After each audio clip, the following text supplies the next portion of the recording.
इस रेसिपी को बनाने के लिए हमें चाहिए 150 ग्राम देसी घी, कुछ सीड्स जो पंपकिन सीड्स हैं, भुने हुए चने छिलके वाले हमने लिए हैं, आप बिना छिलके वाले भी ले सकते हैं। उसके साथ ही हमें लेना है 4 बड़े चम्मच गेहूं का आटा, 4 बड़े चम्मच ही हमने लेनी है खांड, आप शक्कर भी ले सकते हैं। इसके साथ ही हमने लिया है इसमें 4 बड़े चम्मच ही सेम क्वांटिटी हमने लेनी है जौ का आटा। इसके साथ ही हमने लेना है ज्वार का आटा। साथ में ये चारों चीज़ों में से हमने गेहूं और जौ के आटे को हमने भूनना है। जो ज्वार का आटा है वो भुनेंगे साथ में। एक पैन में हमने गेहूं का आटा डाला है और ज्वार का आटा डाल दिया है। इन दोनों को हम 15 मिनट तक स्लो करके बिल्कुल कम आंच पे, धीमी आंच पे हमने इसे भूनना है। और इस बीच में हमारे जो भुने हुए चने हैं ना, उसके हम छिलके हटा देंगे। उसको रगड़ रगड़ के मसलेंगे ना तो उसके छिलके हट जाएंगे। छिलके हमने, आप बिना छिलके वाला अगर लेते हैं तो आपको ये करने की ज़रूरत नहीं है। और फिर हम जो इसके जो चने हमारे निकल जाएंगे बिना छिलके वाले, वो मैं आपको अभी दिखाती हूँ। उसमें जो छिलके हैं वो आपने हटा देने। वैसे छिलकों में रफेज होता है लेकिन हम इस रेसिपी में यूज़ नहीं करेंगे। ये जो चने रह गए हैं इसे हम मिक्सी में पीस देंगे। एक बारी में ही आपने इसे पीस देना है। और अब ये सारी की सारी हम एक बोल में मिक्स करेंगे चीज़ें। इस बीच में हमारा वो जो हमने 2 आटे लिए हैं वो भी हमारे भुन चुके हैं।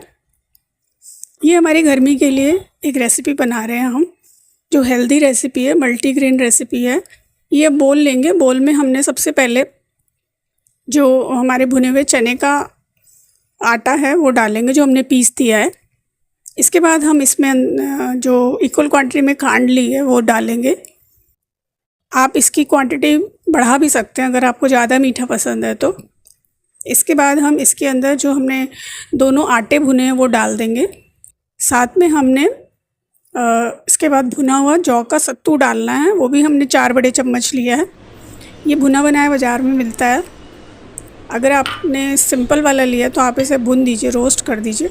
अब ये सारी की सारी चीज़ों को, जितने भी हमारे आटे हैं, इन सबको हमने अच्छे से मिक्स करना है। अगर आप भुना हुआ चना नहीं लेते हैं तो उसकी जगह पे आप बेसन लेते हैं तो आपको बेसन को भुनना पड़ेगा। वो भी आपने ड्राई रोस्ट करना है, घी के साथ आपने रोस्ट नहीं करना है। घी के साथ अगर हम रोस्ट करेंगे ना तो घी जो है वो सारा ख़राब हो जाता है, वो इवेपोरेट हो जाता है, उसके सारे न्यूट्रिएंट्स ख़त्म हो जाते हैं। आपने इसको ऐसे ही डालना है। और देसी घी जो है वैसे भी हेल्थ के लिए अच्छा होता है। बच्चे से लेकर बूढ़े तक इसे खा सकते हैं। ये सारी चीज़ें आपने अच्छे से मिक्स कर देनी है। आपने देखना है कि ये घी की क्वांटिटी आप बढ़ा भी सकते हैं। आप देखते रहिए, इसके अंदर ये ऐसे बंध जाना चाहिए जब आप मुट्ठी बनाएं।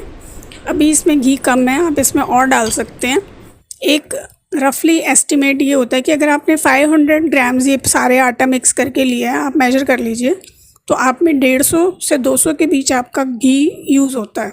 उससे आपका एक परफेक्ट बाइंडिंग आती है। साथ में हमने वो सारे सीड्स डाल दिए, ये भी हमने भुन रखे हैं पहले से। अब इसको दबा दबा के बांधिए। अगर ये बंद रहा है इसका मतलब इसमें घी की क्वांटिटी परफेक्ट है। अगर ये बंद नहीं रहा तो आप इसमें घी और डाल दीजिए। और ये आपके गर्मी के मल्टीग्रेन के लड्डू और प्रोटीन से भरपूर ये बिल्कुल तैयार हैं आपके खाने के लिए। आप इसे दबा दबा के बांध दीजिए। और ये देखिए इसमें कितना घी है, मेरे हाथ में भी लगा हुआ है सारा। दबाएंगे तो आपको आइडिया लग जाएगा कि ये बंध रहा है कि नहीं बंध रहा है। उसके हिसाब से आप घी की क्वांटिटी एडजस्ट कर सकते हैं।